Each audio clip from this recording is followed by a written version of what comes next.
So hello, I'm Emma Ridgway, and thank you so much, of course, to Ulla and Leanne and RSA, but to everybody here, because it's everybody who makes the event, and I know many people have a relationship with Gustav in various different ways. So Leanne Ulla asked me to speak about the influence of political activism on Gustav Metzger's art, with reference to my curatorial work and our conversations over the last decade or so, in about 10 minutes.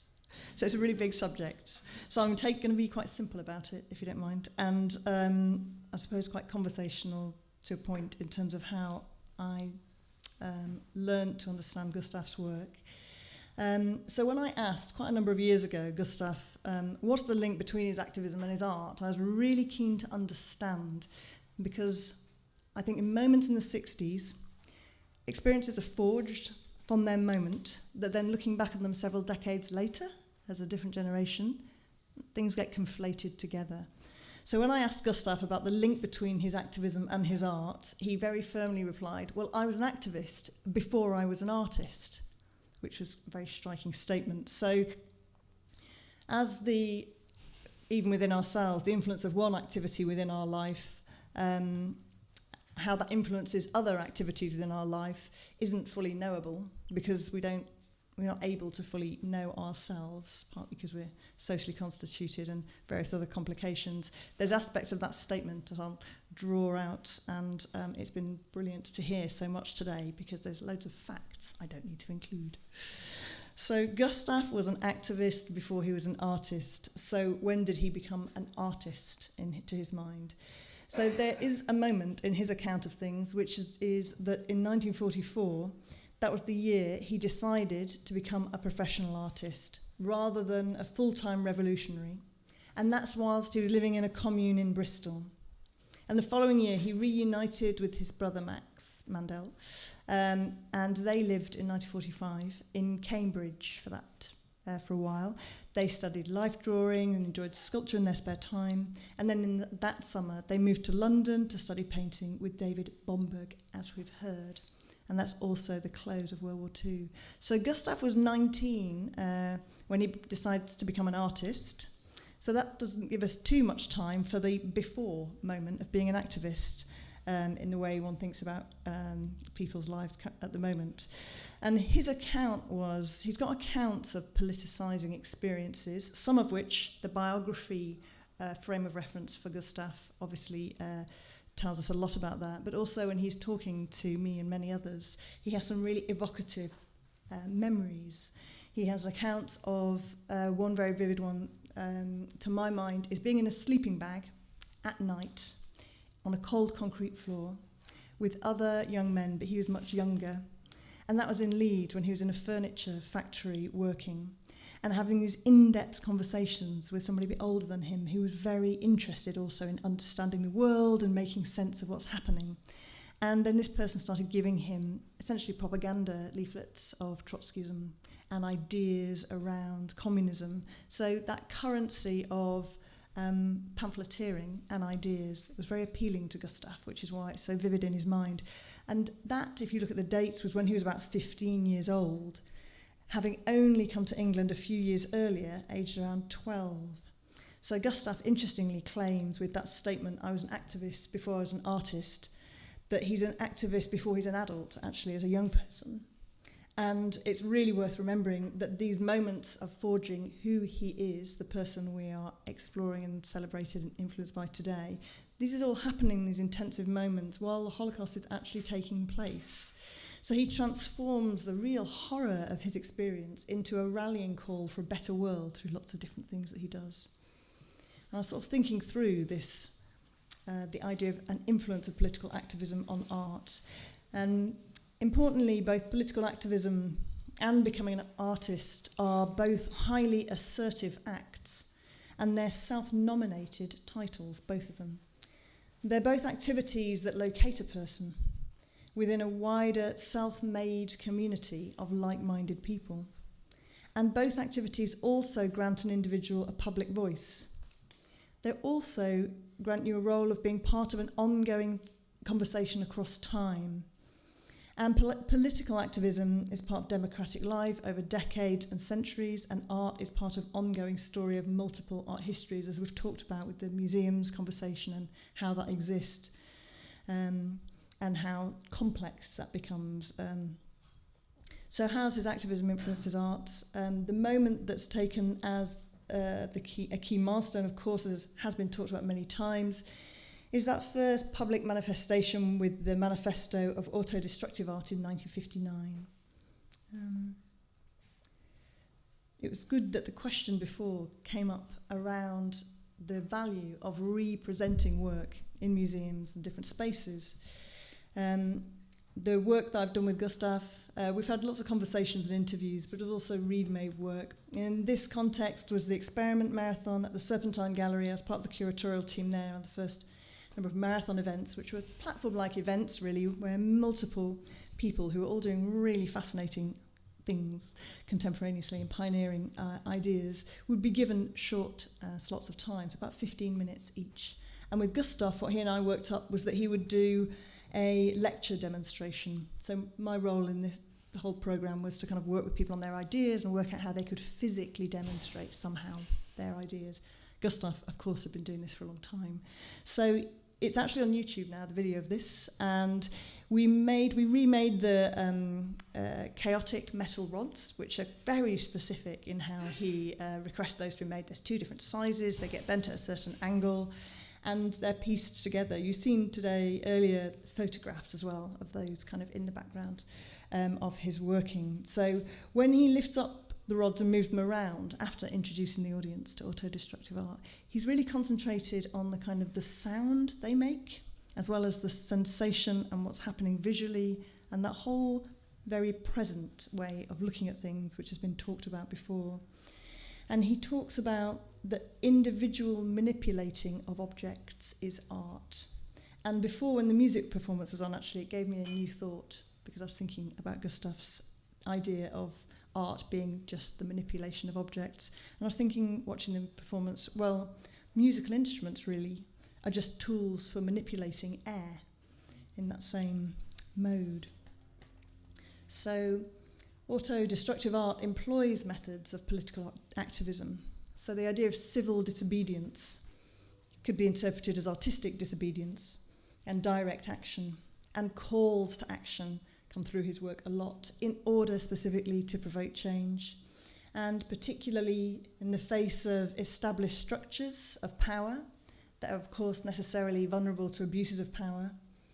And political activism and political art are of course all our democratic right to be self-nominated, to be corrective within those structures and systems. And really, one thing sometimes with these things get so intellectualized, but they're very full-bodied, and they're very passionate, and they're very emotional, and they're about being physical, emotional person within the world. And political activism and politicised art are really both born of that same passion and a belief and an intention to change society. But the consequences of those 2 modes of engaging as democratic, desiring people, the consequences are so different because they're very different forms of power. And at certain moments when we look at art, politicised art now, and sometimes I think, having interviewed a number of people working in politicised ways in the 60s, there can be that conflation of expectation of the level of change that can happen through art, partly because of the level of change that's expected through political action. So I think the potency of Gustav's methods and one of the powers of public institutions in art is to represent these works at different times. And Gustav's work is almost like that frame of political intervention. So whilst protests can't be restaged because they're specific to an urgent moment in time and an urgent need for a policy change or others, political art can be repurposed to a different era. After this work, we did a project to take the Experiment Marathon events into exhibition form, which was kind of just, rather than have the events as an add-on to exhibition. And we did this at Reykjavik Art Museum with about, I can't remember, 40 artists. And so Gustav and I were thinking about what he might do as a work. So taking the idea of the chaotic rods, and one of the things, we travel around together and we go to the art shows quite a bit, and he really liked buses and being on buses. And he was very aware that on the bus, or anywhere really in public space at that time, people would be looking at their mobile phones all the time. Now, it's even more so now. But he was very much commenting on how that dislocates people from each other, and it stops them looking at what's going on around them, things that we are very familiar with now as commentaries, but this was 10 so years ago. So this was a model of an installation. It's the large block on the left, the back photos by Aero of Carolee Schneemann from a performance. And so the idea was to invite people to manipulate the rods themselves and in that way form their own art experience. And there's something wonderfully haptic about working out how to make new forms of art. So for doing this, I like this photo because she's just the right size for what we're aiming for. Because when we were working out how to do this installation, literally, if you're going to force people to play with the rods, rather than just have it on a table where people won't do that, and we had to really try and think of triggers and devices to encourage people to use both hands, so they're not texting on one hand, how to be really fully present with the work, and really try and work through that idea. And at one point, I remember everyone sort of in the office wondering what we were doing, because we were both trying to imagine experientially what it would be to try and create this moment of picking up the rods. So Gustav and I are quite different heights, it's worth knowing. So I was going, well, it needs to be here, is where the hands need to go in. So if we're going to make 2 holes, they need to be here. And we didn't want the holes too big because we didn't want people to take the rods out and all these things. So I'm going like this, and Gustav's going, yeah, that's right. They need to be here. And so we just in the end, and somebody said, what are you doing? You know, so actually, if we both put our hands out, will you measure the distance between us, and we'll take whatever it is that's in the midway point will become where people can stick their hands through this perspex. So that's how that was decided. Very scientific, not. And what else to mention there? Yeah, worth saying, with the observation about the nomophobia, this fear of being without a mobile phone because people are so stuck to it, this very simple device of chaotic rods becomes a completely differently framed way of experiencing it under different conditions of capitalism, which weren't there pre-mobile phone. This is liquid crystal environment. At Museum of Modern Art, we showed it. It was mentioned by Mathieu earlier as the manifestation that he felt was closest to what he was going for when it was originally made in '98 for his solo show there, with Adrian Feuti as well. And then we re-showed this in 2016, and Gustav came as well to check. And it's really worth going to West. There's so many works to see in it, but the Earth from space, I was fascinated to see, because to get your head around the idea that there's little crystals between 2 glass plates, and when they're heated, they change colour. Even when you're showing and installing this work, it's quite hard to get your head around. And you can't look at the projectors because you'll be blinded. So with this tiny, amazing work that's showing here, you can really examine this extraordinary process that Gustav made apparent through that artwork. And so that was in 2016.